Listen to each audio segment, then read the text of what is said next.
여러분, 하나님의 징계 가운데서, 하나님의 진노 가운데서 가장 무서운 진노가 무엇인지 아십니까? 그것은 우리를 그대로 내버려 두시는 것입니다. 사랑하는 자식일 경우에 곁길로 갈 때는 아버지가 채찍을 듭니다. 왜? 내가 사랑하기 때문입니다. 그러나 남의 자식, 더 이상 소망이 없다고 생각하는 그런 자식들은 무슨 짓을 해도 그냥 내버려 두는 것입니다. 마찬가지입니다. 하나님의 진노 가운데서 가장 무서운 진노는 그냥 내버려 두시는 것입니다. 그러므로 사랑하는 성도 여러분, 내가 분명히 하나님의 말씀과 하나님의 뜻대로 살아가지 아니함에도 불구하고 아무 일도 내 삶의 현장에 일어나지 않는다면, 내가 하나님의 말씀과 배치되는 생활을 통해서 내가 금을 모으고 내가 하는 일들이 잘 풀려 나갈 그때에 우리는 잠시 그 자리에 서야 합니다. 그리고 긴장하셔야 합니다. 혹시 나는 하나님의 내버려 두심 가운데 있는 것은 아닌가?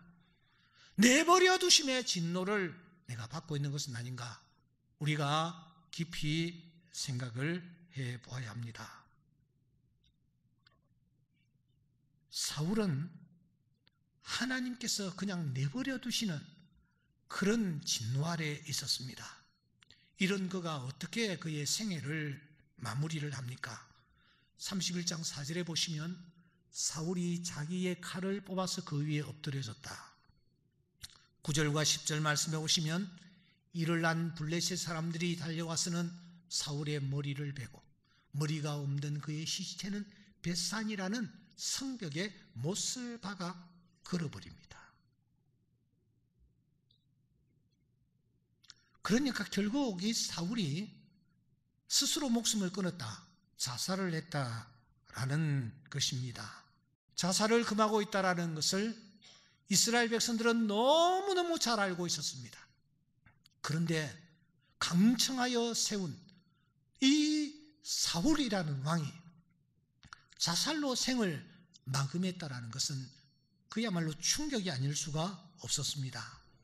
그래서 사무엘서를 그냥 나누어 버립니다. 무엇을 기준으로 나눕니까?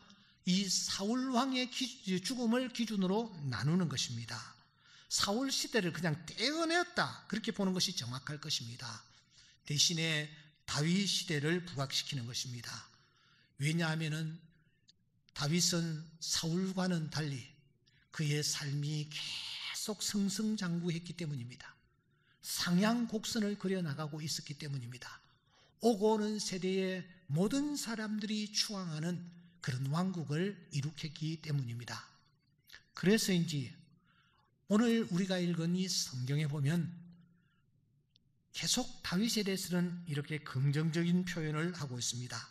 3장 1절에 보면 다윗은 점점 강하여 가고 사울의 집은 점점 약하여 가니라. 만군의 하나님 여호와께서 함께 계시니 다윗이 점점 강하여 가니라. 다윗이 어디로 가든지 여호와께서 이기게 하시니라. 다윗이 어디로 가든지 여호와께서 이기게 하셨더라. 할렐루야! 여러분, 하나님은 여기에서 멈추지 아니하시고 이런 축복까지 다윗에게 내리십니다. 내가 가는 모든 곳에서 내가 너와 함께 있어 내 모든 원수를 내 앞에서 멸하였은즉 땅에서 위대한 자들의 이름 곁에 이름같이 내 이름을 위대하게 만들어 주리라. 하나님께서 이런 축복까지 허락하십니다. 그야말로 시작은 미약하였으나 나중은 장대하리라라는 말씀 그대로입니다. 이 말씀대로 다윗은 그의 시작이 참 미약했습니다. 여러분, 이름도 없는 목동 출신이지 않습니까? 베들레헴 들녘에서 양을 치던 자가 다윗 아닙니까? 하지만 나중은 장대해졌습니다. 그야말로 다윗의 별이 되었습니다. 그래서 우리 모두가 다 이 다윗의 생애를 주목하며 또 추적하게 되는 것입니다. 나도 이 은혜를 입었으면 참 좋겠다 하는 열망이 생기는 것입니다. 다윗처럼 상승곡선을 그려나가는 그런 삶이 되었으면 하는 열망이 우리 안에 있는 것입니다. 오늘 이 예배에 참석한 우리 모두도 다윗이 받았던 이 놀라운 은혜와 축복의 주인공들이 될 수 있기를 소원합니다. 그러기 위해서 우리가 이 말씀을 통하여 우리가 꼭 도전받아야 할 중요한 메시지가 있습니다. 여러분, 그게 무엇일까요? 무엇보다도 이 다윗은 기도와 말씀의 삶을 살아가기를 힘썼습니다. 그는 이렇게 기도했습니다. 2장 1절을 주목하시면 다윗이 여호와께 여쭈어 이르되 내가 유다 한 성읍으로 올라가리이까? 여호와께서 이르시되 올라가라. 다윗이 이르되 어디로 가리이까? 헤브론으로 갈지니라. 그러니까 다윗이 발걸음을 옮길 때마다 하나님 앞에 여쭈었습니다. 하나님 앞에 기도했습니다. 하나님, 제가 유다의 한 성읍, 어느 성읍으로 제가 올라가야 합니까? 하나님이 말씀하십니다. 올라가라. 어디로 가야 합니까? 헤브론으로 갈지니라. 그 말씀을 따라 다윗이 발걸음을 옮기는 것입니다. 사무엘하는 다윗이 다윗 왕국을 세워나가는 과정을 그리고 있죠. 그가 어떻게 왕국을 세워나가고 있습니까? 여러분, 우리가 8장을 열었는데 8장 1절을 주목하시기 바랍니다. 다윗이 블레셋 사람들을 쳐서 항복을 받았다라는 기록이 있습니다. 2절을 주목하십시오. 또 모압을 쳐서 그 사람들을 항복받았습니다. 3절에 보시면 소바왕 하닷 에셀, 그 사람들을 다윗이 쳤다라고 말합니다.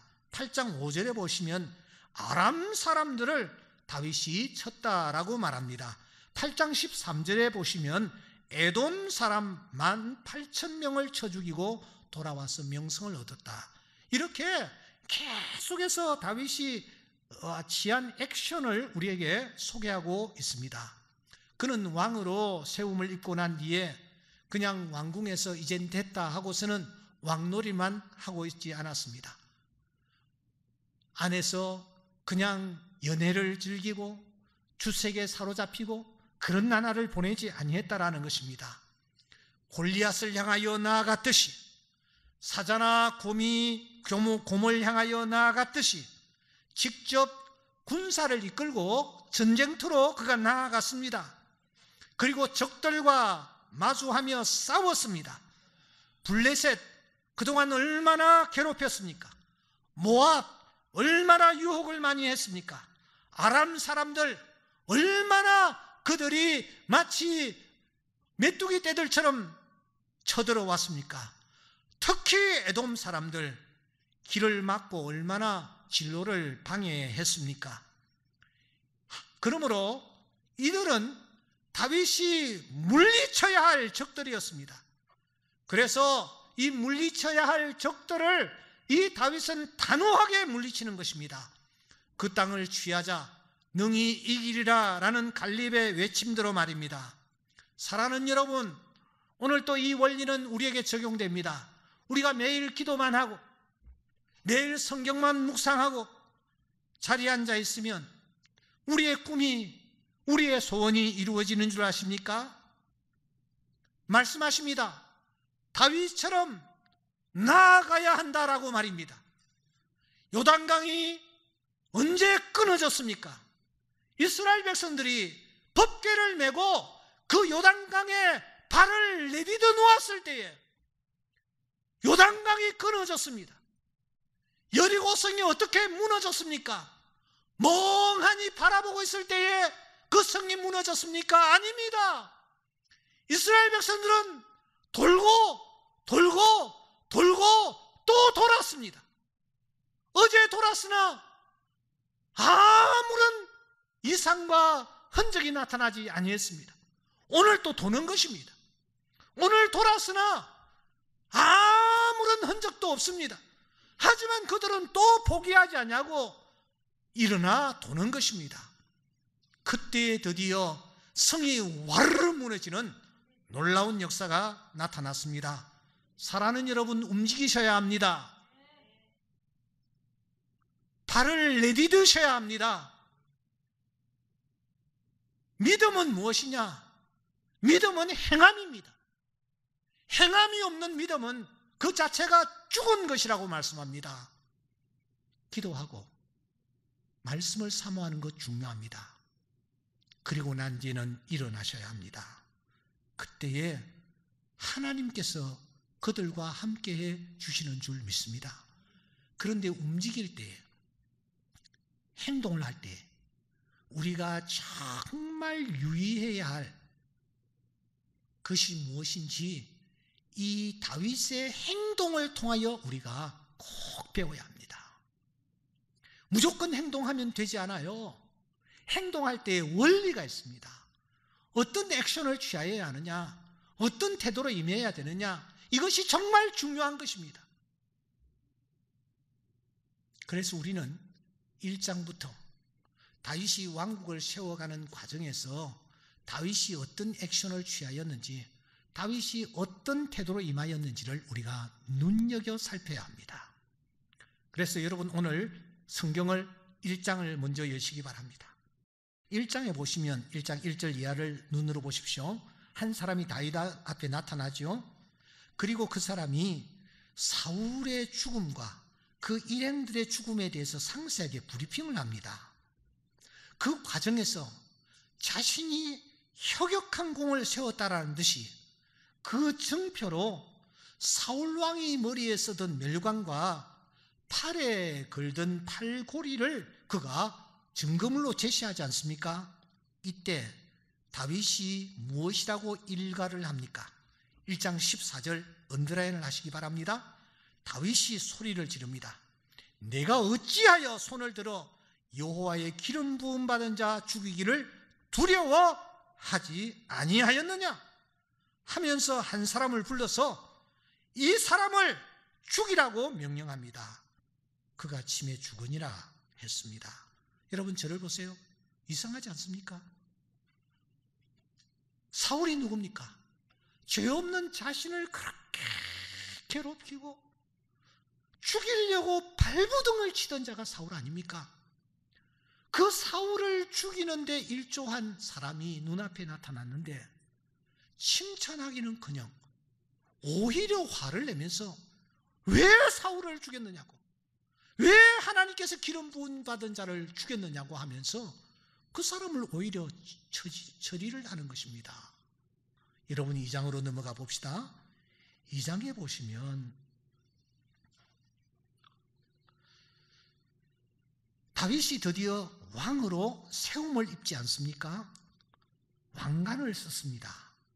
왕관을 쓰고 왕좌에 앉았는데 이 다윗 왕에게 제일 처음 들려온 보고가 무엇이었습니까? 4절을 제가 읽습니다. 어떤 사람이 다윗에게 말합니다. 사울을 장사한 사람은 길르앗 야베스 사람들입니다. 이런 보고를 해오는 것입니다. 여러분, 지금 이제 다윗이 갓 왕이 되어서 굉장히 예민할 때입니다. 사울 왕이 죽었지만 사울 왕을 쫓는 무리들, 지지하는 무리들이 없을 수가 없는 상황이에요. 사울은 다윗의 정적이었습니다. 다윗이 정권을 잡았습니다. 그런데 야베스 주민들이 보란 듯이 사울 편을 들고 있는 것입니다. 다윗이 유쾌했을까요? 권력을 잡은 다윗이 여러분 그 상황에서 마음이 느긋할 수 있습니까? 그런데 이 다윗이 이 보고를 어떻게 처리를 합니까? 야베스 주민들을 전부 묶어와서는 곤장을 치고 아주 제대로 겁을 주어서 돌려보냅니까? 아니면 죽여버립니까? 저는 깜짝 놀랐습니다. 2장 5절을 주목하십시오. 2장에 보면은 5절에 보시면 이 사울을 크게 후대하는 야베스 주민들에게 특사까지 보내면서 이렇게 다윗이 말합니다.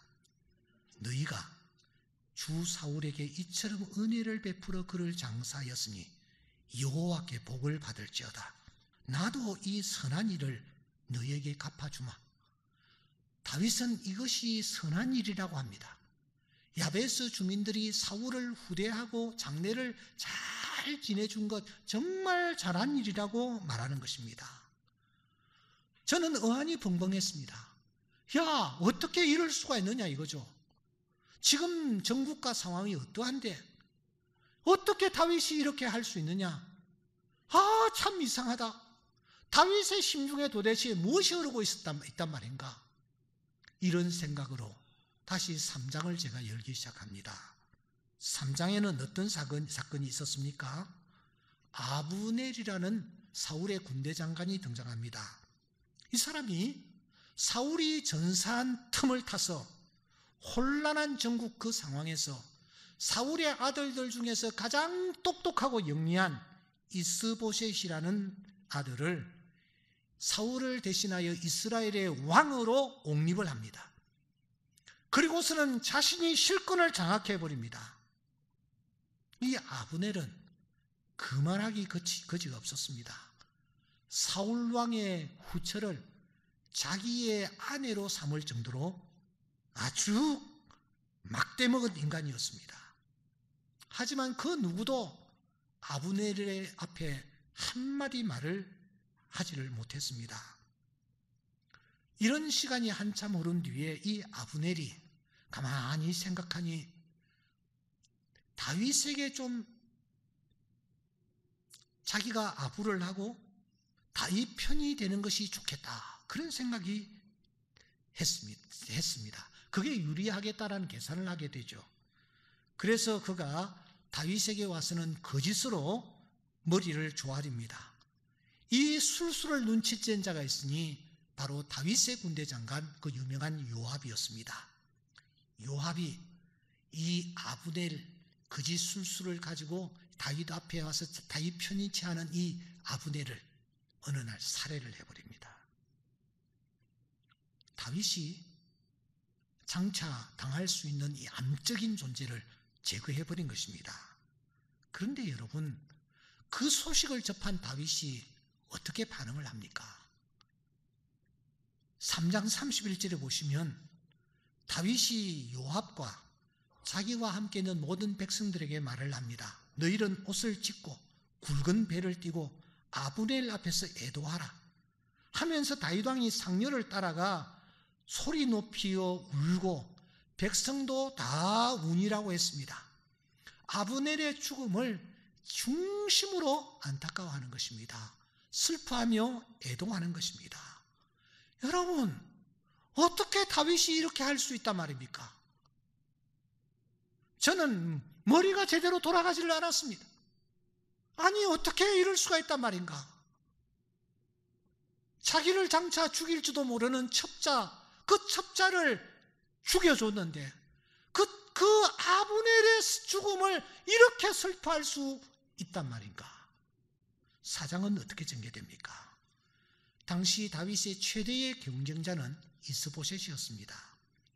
그는 사울 왕의 혈통을 이어받은 아들이었지 않습니까? 정통성을 지니고 있었습니다. 다윗은 여러분 목동에 불과합니다. 이 다윗은 왕이 될 자격도 사실 없는 사람입니다. 그래서인지 이스보셋이 더 많은 지파를 거느리고 있었지 않았습니까? 다윗은 유다 한 지파, 나머지는 전부 이스보셋 수하에 있었습니다. 그러므로 다윗 입장에서 이스보셋은 굉장히 신경 쓰이는 존재, 손에 가시와 같은 존재가 틀림이 없습니다. 빨리 이스보셋을 누군가가 처단을 해주고 처리를 해주어야만 합니다.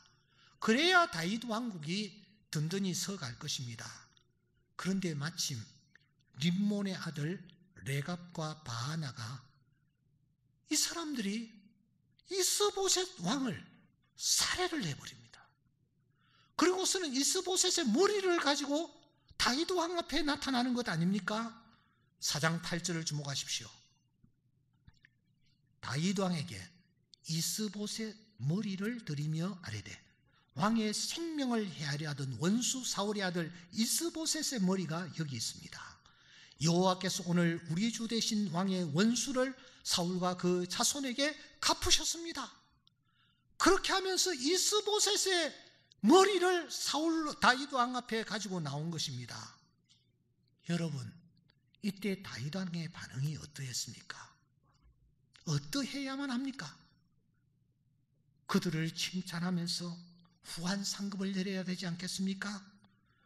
정적을 제거해 준 이들을 후사하여 높은 관직을 하사해야 되지 않겠습니까? 1등 공신들이기 때문입니다. 그런데 정말 의외입니다.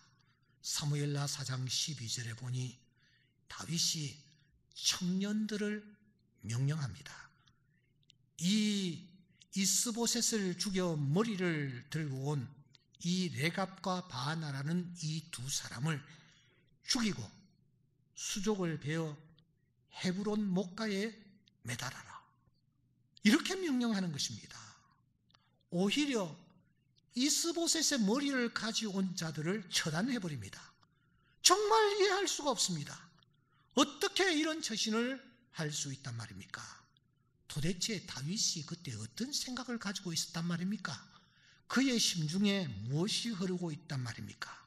다윗이 분명하게 우리에게 보여주는 것 하나 있습니다. 그것은 피아의 구분입니다. 적과 아군에 대한 구분을 그는 분명하게 하면서 나아가고 있습니다. 블레셋이 누굽니까? 아람이 누굽니까? 요담이 누굽니까? 모압이 어떤 나라입니까? 이들은 처단해야 할 그런 적들이었습니다. 대적들이었습니다. 그 대적들에 대해서는 이 다윗이 담대하게 나가 저들을 마주하면서 싸워 그들을 전부 처리하는 것입니다. 대적해버리는 것입니다. 그런데 사랑하는 여러분, 사울이 누구입니까? 이스보셋은 또 누구입니까? 아브넬은 또 누구입니까? 내 동족입니다. 사랑하고 아껴주고 또 밀어주고 끝까지 용서해 주어야 할 하나님의 자녀들이요, 내 백성들입니다. 그들을 향하여서는 그들이 설령 잘못했다 할지라도 다윗은 그들을 향하여 마주 대항하지 아니하고 그들에게 긍휼과 자비를 베푸는 것입니다. 바로 이것입니다. 다윗은 적들을 향하여서는 강하게 나아가 저들을 싸워 퇴치시켰으나 내 민족, 내 이스라엘 백성들을 향하여서는 끝까지 용서하고 사랑하며 긍휼을 베푸는 태도를 취하였습니다. 하나님께서 다윗의 이 모습을 귀하게 보시고 그에게 긍휼을 베풀어 주신 줄 믿습니다. 다윗의 그림자가 오실 메시아 예수 그리스도이십니다. 그 주님께서 이 땅에 오셔서 하신 말씀을 기억하십니까? 긍휼히 여기는 자는 뭐요? 복이 있나니. 저희가 뭐요? 긍휼히 여김을 받을 것이며, 우리가 누군가를 향하여 긍휼히 여길 때 주님께서 우리를 긍휼히 여기시는 줄 믿습니다. 너희는 가서 내가 긍휼을 원하고 제사를 원치 아니하노라 하신 말씀을 뜻이 무엇인지 제발 좀 배우라고 말합니다. 무슨 말입니까? 하나님 앞에 나와서 예배 드리는 것보다 더 중요한 것이 있으니, 더 우선적으로 해야 될 일이 있으니 그것은 바로 긍휼을 베푸는 것이라고 주님이 말씀하시는 것입니다. 사랑하는 여러분, 여러분들은 어떠합니까? 대적해야 할 적들을 향하여는 다윗처럼 강하게 나가 대적하고 있습니까? 내가 정말 사랑하고 아끼고 내가 긍휼히 여겨야 할 자들, 그 자들을 향하여 긍휼히 여기고 있습니까? 다윗이 사울을 긍휼히 여겼습니다. 다윗이 길르앗 야베스 사람들을 긍휼히 여겼습니다. 다윗이 아브넬을 긍휼히 여겼습니다. 다윗이 이스보셋을 긍휼히 여겼습니다. 이런 긍휼이 오늘 나에게 있는가? 하나님은 긍휼의 하나님이십니다. 우리가 긍휼히 여길 때에 하나님께서 나의 나라를 더욱더 강하게 하시고 평창하게 하시고 잘되게 해 주실 줄 믿습니다. 결국 문제는 긍휼입니다. 여러분의 삶 속에 이 긍휼이 풍성할 수 있기를 주의 이름으로 축원합니다.